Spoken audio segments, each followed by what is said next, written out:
até uma pergunta aí, até já para começar, né, como Pode que é essa começar. batida.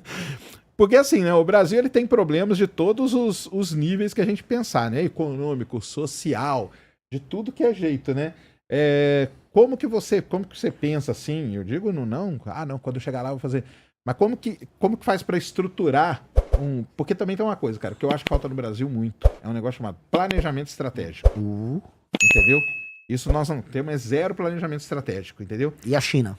A China tem. A China só é. A China é planejamento estratégico e de longo prazo ainda, que é uma maravilha. Mas aí como que vocês pensam isso? Como que vocês estruturam? Porque, obviamente, tudo é meio que importante, né? Então, assim, como que vocês priorizam? Como que vocês estão pensando toda essa... Porque é muito problema, cara. Tem problema na educação, tem problema na economia, tem problema na reforma tributária, reforma administrativa. Aí tem problema de riquezas, não só da terras raras, mas do próprio petróleo e tudo, Energia. Entendeu? Energia. Então, como que vocês ou priorizam isso, ou como que vocês tentam bolar esse planejamento aí? Ou seja, essa é a pergunta de $1 trilhão, né? Porque, como é que eu coloco... A gente, quando estruturou o livro amarelo, a gente tentou tornar, vamos dizer, a série de pastas que um presidente teria, os ministérios, num todo coerente. As coisas têm que conversar entre si. Então, o seu planejamento para educação tem que ter a ver também com o seu planejamento sobre desenvolvimento econômico, novas tecnologias. Assim como a parte de segurança pública tem tudo a ver com habitação. A parte de desenvolvimento regional tem tudo a ver com reforma política. E para a gente conseguir estruturar, e hoje eu ir nas entrevistas e explicar, ok, nós temos um plano, demorou, e mesmo assim, pô, eu faço lives diariamente, converso com pessoas que manjam dos assuntos que importam em termos de economia, e mesmo assim, você estruturar um todo coerente é muito difícil. E eu acho que hoje a gente tem um caminho. O caminho que eu digo é entender o que é, onde eu quero chegar e de onde eu tenho que começar. Onde eu tenho que chegar eu sempre olho assim, em perspectiva, daqui 30 anos, qual é o Brasil que eu quero ter? Eu quero um Brasil que seja, em 30 anos, uma das 5 nações mais importantes do mundo. Isso não significa ser um dos 5 PIBs maiores PIBs do mundo, tampouco significa ser uma das 5 nações com maiores forças armadas do mundo, mas uma das 5 nações mais relevantes do mundo, que pode sentar na mesa para discutir os temas que importam no mundo. E aí, se eu fizer partindo dessa premissa, daqui 30 anos, ser o top 5, o que eu tenho que fazer para chegar até lá? Eu acho que a discussão começa aí. E aí, quando a gente olha o tamanho do problema, a gente fala, ok, se por um lado há uns atalhos no caminho e elementos que ajudam a gente a acelerar e tirar o gap em algumas áreas, eu acho que a discussão sobre terras raras nos leva para isso, ela é um acelerador do nosso atraso, ela tira do nosso atraso e pode encaminhar a gente em algumas áreas. Por outros, a gente tem temas que são, assim, do século XIX. Especialmente a questão política a nossa política é uma política do século XIX mesmo, uma política patrimonialista pós-feudal, vamos colocar assim, é um coronelismo com características pré-modernas. Mas como eu estruturo isso? Primeiro você tem que entender, eu preciso criar um vínculo e um ato quase fundacional com o povo do país que eu vivo, com um tema que é central, que vai unir do rico ao pobre, da pessoa do norte ao sul, do branco ao negro. E esse tema é segurança pública. O tema é segurança pública. O assalto no Brasil, ele é muito democrático. Todo mundo já foi assaltado, de todas as classes sociais. Todo mundo viveu, vamos dizer, um ataque à sua propriedade ou à sua dignidade por conta da violência. E a pessoa que endereçar essa questão, ela abre um leque de opções de reconstrução de um país. E uma coisa puxa a outra. Então, eu não consigo resolver, por exemplo, os maiores problemas que envolvem IDH no Brasil, que estão nas cidades mais pobres do país e nas periferias, se eu não tiver acesso a esses lugares. Então, começa por isso. Eu tenho que retomar o território brasileiro. O ato de retomar vai me dar um resultado prático grande em termos de aplicação de políticas públicas nesses lugares. Mas ele também vai me dar um ato simbólico que ninguém está levando em consideração, de ser o primeiro presidente que olhou para esse problema e resolveu esse problema. Para andar com isso, por isso que esses temas são uma coisa muito complexa. Tem toda uma agenda de nova legislação para matéria penal, para matéria da lei de execuções penais e porque a gente chama hoje, na hora de enfrentar o crime organizado, de direito penal do inimigo, que é uma legislação própria para que você faça com que o membro de uma facção ele tenha um status jurídico especial, que é basicamente ele ter menos direitos, diminui muito o direito de defesa dele e faça a pena para ele ser mais alta. A implementação disso também tem que envolver inteligência. Então eu preciso da Polícia Federal atuando junto com o AF, eu vou precisar, por exemplo, para não deixar a droga entrar pelo Mato Grosso do Sul, eu vou precisar da FAB atuando ali, eu vou precisar de drone também, vou precisar de monitoramento, e assim que essa droga que entrou, ela vai passar para o Mato Grosso do Sul, ela vai passar para o interior de São Paulo, eu tenho que ter inteligência para pegar uma empresa em Americana que coloca cocaína dentro de um container de café, porque tem uma densidade similar e ela vai parar no porto sem ser detectada. Então eu tenho que pegar essas empresas no meio. Assim como eu tenho que pegar ali na Baixada Santista, tomar as favelas que estão na Baixada Santista, que o PCC usa como uma espécie de doca para montar o pacote que será exportado e retomar o Porto de Santos. Todas essas ações são ações integradas que o presidente da República tem que ter só para começar a endereçar o enfrentamento ao crime organizado. E isso vai me abrir uma série de possibilidades em termos de popularidade para, enquanto presidente da República, eu responder às outras reformas que vão precisar ser feitas já com uma legitimidade, que é um presidente que precisa entregar coisas, e entregar aí, para falar, vamos dizer, de maneira prática de uma outra área, a outra coisa mais premente, que é também urgente, que é uma reforma fiscal para ontem, que é as contas públicas no Brasil estão estourando, a relação dívida-PIB, ela tá subindo, a gente está indo para uma questão de insolvência e incapacidade de renegociar as próprias dívidas, dado que essa relação dívida-PIB está estourando, e alguém vai precisar fazer uma reforma fiscal focada em despesa colossal. Seremos nós a fazer isso. E quando eu falo aqui, eu deixo aqui, se irão sabatear os outros pré-candidatos a presidente, jogue um desafio para eles. Se eles falarem, eu tenho uma agenda fiscal também arrojada igual a do Renan tem, o Kim Kataguiri protocolou a PEC com essa reforma fiscal, ou seja, o projeto já está lá no Congresso Nacional. Pede para eles endossarem, coletar a assinatura pelos partidos deles, porque nós precisamos e essa PEC faz as desindexações, desvinculações, mexe com os privilégios, mexe também com renúncias fiscais zilhardárias que existem para inúmeros setores no Brasil. E aí a gente anda com a questão econômica que vai me permitir reduzir os juros. Reduzindo juros, eu também reduzo os gastos do governo, porque no fundo a rolagem da dívida é ligada a isso, e me permite ter espaço discricionário para investimento. Que aí eu posso discutir coisas legais com o Serjão, pro Serjão não querer pegar o avião e ir embora. E no fundo é isso. Um país que não tem capacidade de investir é um país que não tem capacidade de imaginar e sonhar coisas diferentes. Não adianta, que adianta falar, eu vou fazer foguete, tá? Tem dinheiro para fazer uma estrada ligando Alcântara com seus quilombolas a algum lugar? Não tem. Não tem dinheiro para nada. Não há. E o pouco que tem ainda é emenda de deputado que gasta com besteira, para colocar aqui. Então, essas duas coisas, segurança pública e uma reforma fiscal, vão me permitir ter um colchão de credibilidade e entrada de dólares no Brasil e uma calmaria do ponto de vista econômico, enquanto eu retomo uma dignidade para nós. Isso é base. Isso seria, vamos dizer, a base que eu preciso para começar. Você acha que seria o quê? Tipo, no planejamento de vocês é o quê? Os 2 primeiros anos? É o quê? Não, quanto tempo vocês? Não, a reforma fiscal eu preciso fazer antes de eu assumir, na transição. Entendi. Existe todo o presidente, ele passa uma PEC de transição. O Lula passou. Eu preciso passar a PEC que o Kim protocolou na transição. Entendi. Eu tenho que gastar capital político. Porque aí você já entra votando ela, é isso? Já entro com ela votada. Tá. Eu tenho que botar na transição. Então eu tenho que usar toda a credibilidade de uma vitória eleitoral para passar essa PEC fiscal. E aí, a curva, né, a expectativa de juros no Brasil ser decrescente, dinheiro entra e a gente começa a reverter a expectativa negativa na economia brasileira. E aí as pessoas começarem a imaginar, pô, dá pra ter investimento de longo prazo aqui. E ao mesmo tempo, aí eu iniciar meu enfrentamento ao crime organizado, que vai me gerar uma legitimidade e ao mesmo tempo uma retomada dessas áreas. Isso são a base, é a base de tudo. Aí eu preciso começar. Primeira derivada da área econômica. Eu preciso ter uma reforma de competitividade. E o que é reforma de competitividade? Eu faço um primeiro ano. Eu tenho que passar uma agenda que facilite contratação, demissão, abertura e fechamento de empresas. Eu preciso endereçar os investimentos em infraestrutura, estradas de rodagens, ferrovias e energia, para começar a ter complexos econômicos mais funcionais no Brasil. Eu preciso ter marcos regulatórios, por exemplo, ligados à cobrança de dívida no Brasil, que você cobrar uma dívida no Brasil é um caos. Um banco te emprestar um dinheiro e você coloca uma garantia, uma máquina numa empresa. Para cobrar a máquina e para o banco pegar a máquina em pagamento se você não pagar, são anos. Então o banco é mais fácil cobrar um spread bancário muito alto, porque ele sabe que a capacidade de cobrança dele é baixa. A gente tem que facilitar isso. Eu odeio o banco. Dito isso, eu entendo a lógica do banco saber que ele vai tomar um calote quase sempre. Então tem que facilitar. Dê uma garantia, seja fácil de executar. A gente tem que ter maior velocidade nesses processos. Tudo isso facilita fazer negócio. E tudo isso facilita com que um gringo venha pra cá instalar uma fábrica, ou que um brasileiro tire o dinheiro dele da renda fixa, um empresário, e comece a investir em negócios aqui.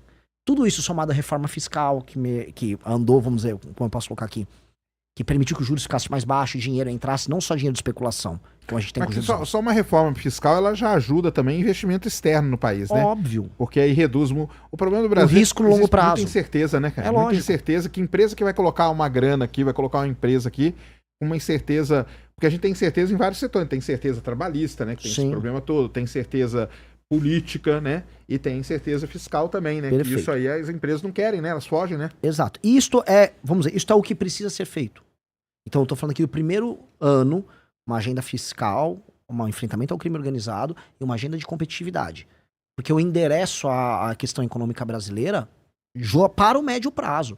Na verdade, se a gente trata esses marcos regulatórios e faz as reformas de competitividade e já resolve o fiscal, meio que eu enderecei a questão fiscal do Brasil para os próximos governos. Isso precisa ser feito. A gente precisa dar um marco, igual a gente falou do Plano Real. O Plano Real, querendo ou não, entrou PT, entrou Bolsonaro, entrou Temer. Todo mundo manteve o Plano Real. A política monetária pode ter sido infeliz em alguns momentos, mas o Plano Real foi mantido. A gente não vive aquele momento que a gente estava descrevendo no começo da live. Então nós temos que ter um marco fiscal que será mantido no long run. E é isso que nós queremos fazer. Isso é o nosso Plano Real para a gente andar com esse assunto que não deveria ser polêmica. Aproveitando que você entrou nesse assunto, que é uma das perguntas que a gente faz para os candidatos, é o seguinte, tá? Hoje, se você fosse escolher um perfil para compor a pasta econômica, o Ministério da Fazenda, ou um nome, se você já tivesse, se você quiser revelar também, pode falar a respeito disso? E qual que é a sua relação com a Faria Lima? A gente sabe que a Faria Lima, toda eleição, ela faz uma cartinha dizendo a respeito do que ela espera do próximo presidente e quem ela apoia, né? Inclusive, a gente teve que, na última eleição, foi o Lula e muitos dizem que isso foi decisivo, inclusive, do mercado apoiar aí a campanha do Lula e o Lula se eleger. O que você acha? Que não dá para colocar vendedores de Banco Master. A Faria Lima também quer dar muitos pitacos, mas andava vendendo Banco Master até ontem. Esta é uma triste realidade de muitos elementos na Faria Lima. Tá muito preocupado com a agenda econômica, mas estava enfiando Master no cliente até agora. Então eu tenho minhas ressalvas com a Faria Lima, no sentido de que a Faria Lima ela faz as apostas políticas dela e quase sempre é puro lixo. A Faria Lima fez as pessoas acreditarem que o Tarcísio seria candidato. E fez preço em cima. Depois falou que o Ratinho seria candidato. Depois falou que o Leite seria candidato. Agora tentou fazer uma aposta meio manca no Zema. Eu não sei se a Faria Lima tem que ser tão ouvida assim. Eu não sei. A agenda minha fiscal, se eu falar isso pra um banqueiro, se eu falar pros caras dos fundos, isso aqui é música pros ouvidos deles. É música pura. O que ela tá falando é lindo. Agora, eles nunca me consideraram. Agora, a boa parte deles vão me considerar simplesmente porque eu apareci melhor nas pesquisas. Agora, vamos dizer, eu sou agora um grande músico pra tocar a música que eles ouvem. Antes, não. Então, assim, a relação com a Faria Lima, ela tem que ser uma relação pragmática. Pragmática. Porque senão eles fazem preço em cima de você. E a questão toda pra mim é o seguinte, eu não vou não vou estabelecer os nomes para um time econômico nosso baseado no o que a Faria Lima quer, mas sim o que o Brasil precisa. A Faria Lima, muita gente na Faria Lima quer, por exemplo, que a questão das terras raras, como eles são curto-prazistas, seja assim, vamos ver um marco regulatório que ajude alguém a vir aqui, botar umas minas e levar aquilo embora. Entreguismo, né? É isso. Entreguismo. É isso. O entreguismo é a coisa mais fácil do mundo. Faz preço pra Faria Lima falar que eu vou privatizar a Petrobras. Eu não quero privatizar a Petrobras. Então, eu não estou afim de fazer preço com eles a todo custo. E esse é o ponto que é central. Ninguém tem uma reforma fiscal, que isso eles amam, mais ousada do que eu. Dito isso, todo o restante, vamos sentar e conversar. Porque a gente tem que ter, aí sim, um projeto de Brasil, que acho que é uma coisa que a pergunta inicial do Cerejão. Onde eu quero chegar com isso? Se eu aumentei minha capacidade de investimento, eu gerei uma segurança, uma perspectiva futura pro Brasil, e as pessoas conseguem andar na rua sem ter o celular roubado, aí eu posso começar a imaginar como resolver os assuntos. Como entrar nos grandes temas. E tem um acelerador nesse processo, que é essa questão das terras raras. Só que essa é uma discussão soberanista sobre terras raras. Porque é sobre, não como o Brasil ou como empresários brasileiros ganham dinheiro com isso, e sim como o Brasil se reencaixa numa nova cadeia produtiva global, de maneira soberana, e aproveita que ele tem meio que, o Sergião me corrija, 20% das reservas globais desses minerais aí, o Brasil é a segunda maior reserva do mundo, é 24 milhões de toneladas, né? Só perde para a China, e a terceira, que é a Índia, é 6 milhões, né? Então, assim, o Brasil, ele é uma posição do Brasil, ela é violenta, e fora que tem coisas aqui que só tem no Brasil, né? Nióbio, por exemplo, é Araxá, a maior reserva do mundo. Posso fazer uma pergunta? Nióbio é uma terra rara? Ou não é? Não. Ele tem um estado igual o quartzo, que tem aquele quartzo super clean que tem nos Estados Unidos. Terras raras mesmo, do ponto de vista, assim, né, químico e tal, são só aqueles 17 elementos ali, liderados pelo lantânio. Lantanídeos. São os lantanídeos de Minas, né? Durante muitos anos na geologia, a gente sempre chamou eles de lantanídeos de Minas. Porque o lantânio é o principal, e o lantânio, para quem não sabe, é um dos principais elementos hoje para fazer bateria. Entendeu? A bateria de lantânio, Aliás, depois eu tenho que perguntar esse negócio aí, porque, por exemplo, em Minas Gerais, eu conheço pelo menos umas 50 startups, entendeu? Que já estão recebendo grana de fora para desenvolver, por exemplo, bateria de lantânio. Em Minas Gerais tem muito desenvolvimento de bateria de lantânio. Do Bateria. Mas a gente você tem pega o elemento igual o lítio, né? É o que a minha lítio você transforma em bateria. Pergunta bem clara. Agora... Pra você, deixa eu fazer, não é uma sabatina, mas assim, com você, mas... O processamento desse lantânio. Não, calma aí. Nós vamos chegar no processamento. Que pra mim é o grande problema. Esse é o Esse problema. é o grande problema. Como é que eles estão numa outra etapa se eles não têm a etapa do meio? Não, aí eu vou chegar nesse negócio pra você. O que acontece é o seguinte, você perguntou do nióbio e tal. É que o que a gente fala é o seguinte, a gente chama de terras raras e minerais que são hoje fundamentais. Por exemplo, o lítio não é uma terra rara, mas ele é um mineral bom. Parte do cobalto também? Cobalto, lítio, tório, entendeu? Não é terra rara também. O próprio nióbio, entendeu? Isso aí são elementos hoje, porque são elementos que fazem parte da cadeia que a gente mais precisa hoje, que é a cadeia tecnológica, né? Sim. É o que faz chip, é o que faz condutor, supercondutor, bateria. São esses elementos, entendeu? Todos esses aí. Tem as terras raras fora todos esses outros. Sim. Então é um grupo de elementos que o Brasil tem. Aparentemente a China, ela, nos anos 80, ela entendeu que isso teria um papel central. Sim. Parece que havia só uma mina no mundo que cuidava dessa parte terras raras nos Estados Unidos, que é na Califórnia. É. E aí a China entendeu, ela comprou alguma empresa americana, ela levou parte da tecnologia pra lá, e você tem o Deng Xiaoping numa entrevista falando em terras raras, avisando a Arábia Saudita tem petróleo, a gente tem terras raras. E ninguém deu bola.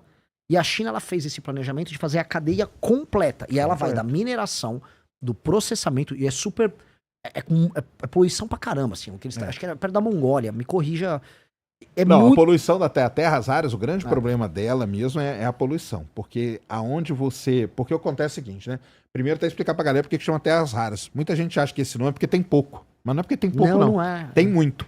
A gente chama de terras raras porque ela é muito difícil de você tirar ela da rocha. Então, o que acontece? Como que é o ferro? O pessoal entender que é mais fácil. Você vai lá em Carajás, você pega uma pedrinha e aquela pedrinha tem ferro no meio. Você vai lá e quebra aquilo ali e sai só com ferro. Terra rara é exatamente a mesma coisa. Só que o problema é, o processo para você tirar a terra rara da rocha, ele é muito agressivo. Então, normalmente você faz com ácidos muito ferrados. E aonde você faz isso, você polui demais. E quando você polui, são regiões assim, cara, que você não planta nada. Sabe o mata-mato que você joga na sua casa? É basicamente aquilo lá. Não nasce nada, não nasce nem mato, entendeu? Então esse é o grande problema do processamento de terras raras. A China tem uma área gigantesca lá que não mora ninguém, meu amigo, dá-lhe, entendeu? Dá-lhe esse ácido e é isso aí. Aí fica tudo lá, mas produz coisa pra caramba, né? A China, a China, a gente não pode nem comparar ela, porque a China 70% das terras raras do mundo estão lá. 90% do processamento. 90% do processamento. Então o que a gente tem hoje no mundo é um monopólio. Sim. Basicamente é isso. E os Estados Unidos meio que não se tocaram até ver... Eu não sei se chegou a ver sobre isso. Quantos quilos de terras raras vão num F-35? Não é meia tonelada. É isso mesmo. Ou seja, o maior equipamento de ataque e defesa dos Estados Unidos, a base do sistema militar americano, que seria esse caça de quinta geração, ele é completamente dependente em tecnologia e processamento chinês. É isso. E eles não se tocaram. Como é que eles não se tocaram? Porque a gente não tá falando só do imãzinho que vai no celular. Não, mas eles se tocaram. Não. O problema é que quando começou essa guerra tarifária aí do Trump, aí que ele se ferrou. Porque mas a China falou assim, não vendo mais terra rara pra você. Ele falou, mas o problema, assim, já no governo do Obama, eles já estavam falando em começar a rever isso. E aquela mina que eu tava falando na Califórnia, ela tinha quebrado. Ela tinha ido à falência, porque tinha tanta fiscalização ambiental que fecharam a mina. Aí eles começaram, acho que já na gestão do Obama, acho que isso não vai dar bom. E agora, na questão do Trump, a China, você quer brincar? Irmão, você quer brincar mesmo? E aí eles entraram em pânico. E aí que entra o Brasil nesse cenário? Exatamente. O Brasil entrou num jogo. Só que assim, se nós tivermos uma boa liderança, uma boa presidência, a.k.a. espero que seja eu, você consegue transformar isso numa oportunidade gigantesca. Porque tem uma coisa que eu vejo igual na questão da inteligência artificial. Uma coisa é a inteligência, sei lá, fazer um caça F-35, desenvolver ele da prancheta até a concepção final e entregar ele com uma fábrica funcional com um preço viável, vamos colocar aí. Uma coisa é fazer o cloud, é fazer o chat GPT. Tô falando de duas indústrias diferentes. O Brasil não vai ter condição de fazer isso agora e nem nos próximos 10, 20, provavelmente 30 anos. Que a gente entenda onde a gente tá. Agora, por uma questão magnífica do destino, a boa parte da base de infraestrutura que você precisa para essas duas coisas, uma de data center e a outra tá aqui, para o processamento arrasado, a gente consegue fazer isso aqui. Isso nos dá uma posição geopolítica poderosíssima de ser uma base de infraestrutura para eles nos encaixarem nessa cadeia. E dado que eles são dependentes da gente, eles fazerem transferência de tecnologia, trazer parte da produção. E aí a gente acelerar na cadeia global de produção, saindo lá de baixo, numa posição humilhante que a gente tá, no mínimo pra meiuca. O Brasil sair nessas cadeias desculpa o termo aqui, cocô do cavalo do bandido, pra ir pra meiuca, pro meio, é um avanço civilizacional nosso sem precedentes. Sim. E essa é uma chance colossal que nós temos. Não,